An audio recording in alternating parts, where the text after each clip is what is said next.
Assalamualaikum warahmatullahi wabarakatuh. Perkenalkan, nama saya Cici Erika Mandari dengan NPM 1804030306012. Di sini saya akan mempresentasikan mata kuliah pengelolaan kelas matematika pada bab 9, yaitu konsep dan pengajaran berbasis inquiry. Ikhtisar mengajar siswa cara berpikir.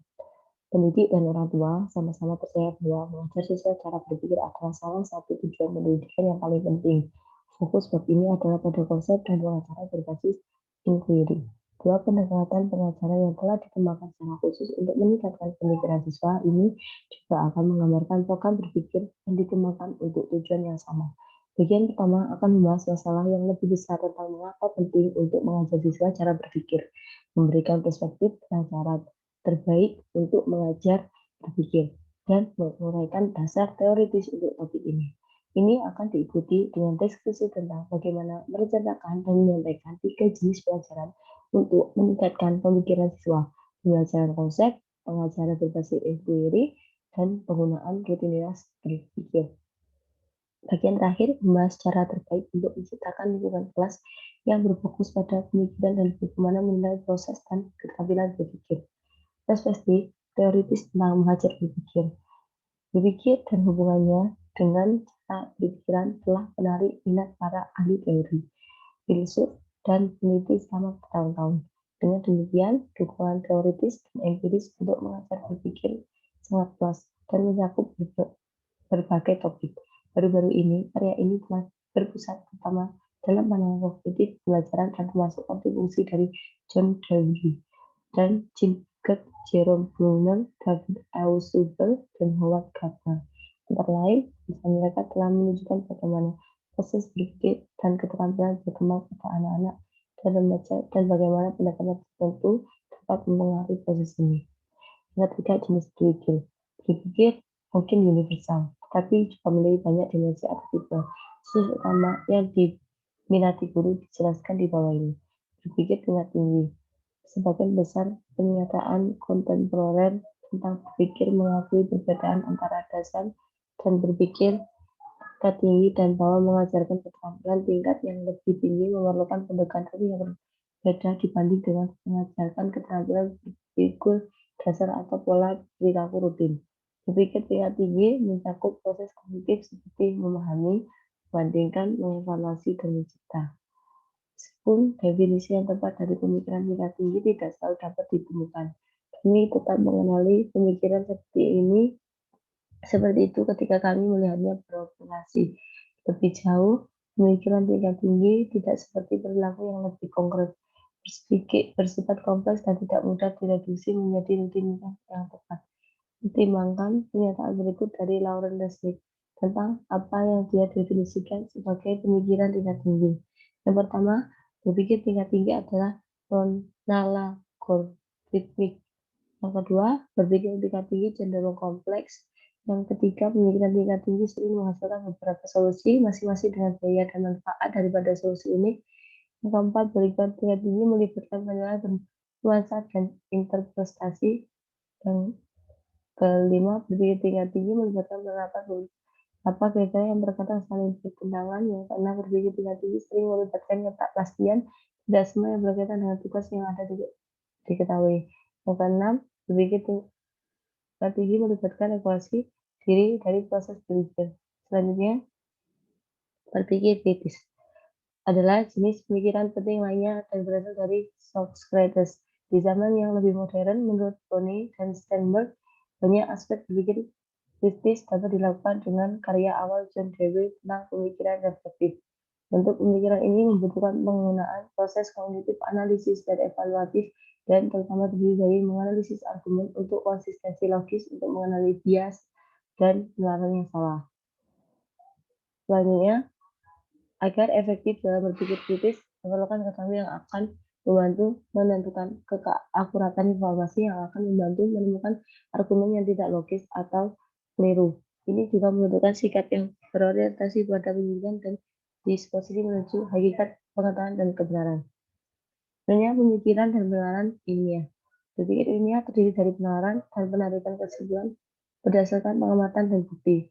Jenis pemikiran ini dapat diklasifikasi menjadi dua kategori. Penalaran deduktif dan penalaran induktif. Penalaran deduktif adalah proses mencapai kesimpulan berdasarkan premis yang lebih umum dan pergi dan umum ke khusus. Selanjutnya, penalaran induktif. Sebaliknya, membalikkan proses ini dan kesimpulan ditarik setelah mempertimbangkan pengamatan dan faktor tertentu. Jenis penalaran ini berangkat dari khusus ke umum. Penalaran induktif adalah jenis penalaran yang terkait dan menyelidikkan ilmiah dan mencakup proses yang penting yang dijelaskan sebelumnya.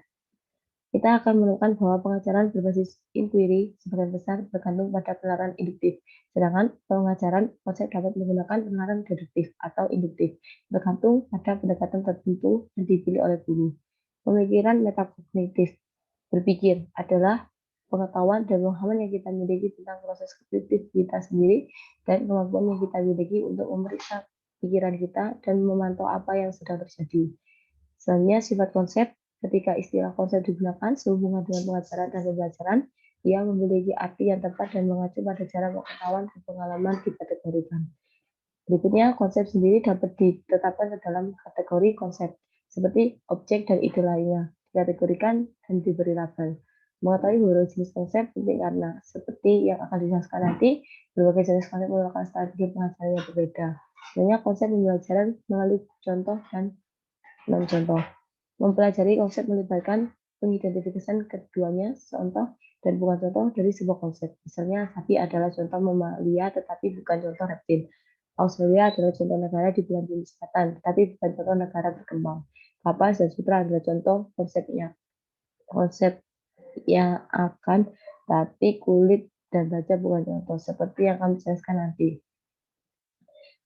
Berikutnya, konsep dipengaruhi oleh konteks sosial, atribut kritis, dan konsep kognitif seperti sepertiga sama sisi diberikan di seluruh konteks sosial.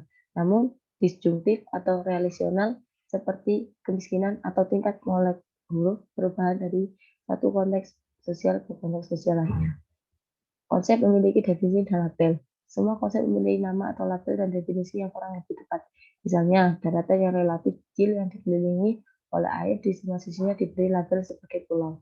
Label dan definisi memungkinkan saling pengertian dan komunikasi dengan orang lain menggunakan konsep tersebut. Pengembangan manusia dan pembelajaran konsep.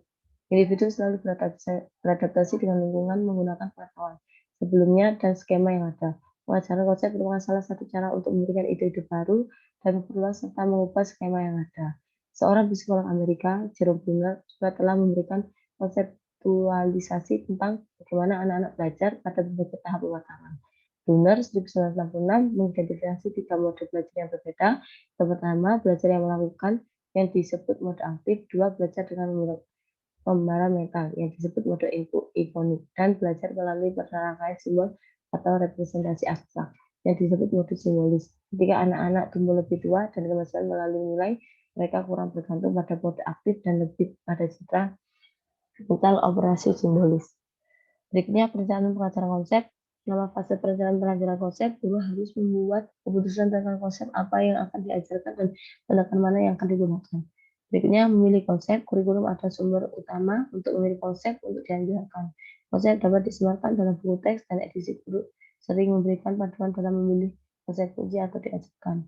Memutuskan pendekatan. Semua konsep pengajaran pelajaran memiliki beberapa komponen, ini termasuk nama dan definisi konsep, atribut konsep, beberapa yang penting, beberapa yang tidak, dan contoh dan bukan dari contoh konsep. Presentasi langsung, pencapaian konsep, menganalisis konsep, memilih dan mengurutkan contoh dan bukan contoh, penggunaan gambar visual, penggunaan penyelenggara grafis dan peta konsep. Penyelenggara grafis dan peta konsep adalah bentuk lain dari representasi visual yang dapat berguna. Biasanya ada 4 langkah dalam membangun peta konsep untuk konsep tertentu. Langkah 1, buat inti yang menjadi fokus peta. Ini akan menjadi nama konsep. Yang langkah 2, bangun untaian yang bercabang dari inti. Untaian ini adalah atribut kritis buatan dari konsep. Langkah 3, gambarlah penopang untai yang menghubungkan atribut kritis dengan konsep. Langkah 4, identifikasi ikatan untai yang mungkin menunjukkan hubungan di antara berbagai atribut. Melakukan pelajaran konsep, klasifikasi tujuan yang menetapkan set, masukkan contoh dan non-contoh dan pengujian untuk pencapaian. Menganalisis berbagai, mengajar berbasis inquiry, mencari pelajaran berbasis inquiry. Melakukan pembelajaran berbasis inquiry, peran utama guru ketika melakukan pelajaran itu adalah untuk memfasilitasi masa-masa proses inquiry dan membantu siswa menjadi penuh perhatian dan reflektif tentang proses berpikir mereka. Meskipun ada banyak variasi pelajaran berbasis inquiry, lalu keseluruhan untuk sebagian besar pendekatan terdiri dari 6 fase. Dapatkan perhatian. Misalnya, presentasi masalah menyelesaikan dan penyelidikan atau peristiwa yang tidak sesuai. Berikutnya, bantu siswa merumuskan hipotesis untuk menjelaskan situasi masalah. Selama fase ini, siswa didorong untuk mengajukan pertanyaan dan membentuk hipotesis yang membantu menjelaskan apa yang sedang terjadi. Mendorong siswa untuk mengumpulkan data untuk menguji hipotesis, merumuskan penjelasan, merenungkan situasi empirik dan proses berpikir, membuat berpikir, elemen berpikir. Rizkat dan rekan-rekannya melaporkan bahwa mereka mengidentifikasi beberapa elemen proses pikir yang membantu pelajar dalam perintah mereka untuk pemahaman yang lebih dalam, termasuk mengamati dengan cermat dan mengenal apa yang berikutnya, mengembangkan ruang kelas dan budaya berpikir, membuat berpikir lebih terlihat, mengembangkan lingkungan pelajar yang mempromosikan pemikiran, menilai proses dan keterangan berpikir. Banyak ide dan strategi yang sama yang digunakan dalam mengendalikan dan menggunakan diskursus konsep dapat digunakan dalam mengevaluasi pemahaman konsep siswa. Demikian pula, banyak pertanyaan yang diajukan oleh guru dalam pelajaran berbasis empiri adalah pertanyaan yang diperlukan untuk menilai pemahaman siswa tentang proses dan keterangan berpikir yang penting. Sekian presentasi saya. Apabila ada kesalahan kata dan ucapan, saya mohon maaf sebesar-besarnya. Assalamualaikum warahmatullahi wabarakatuh.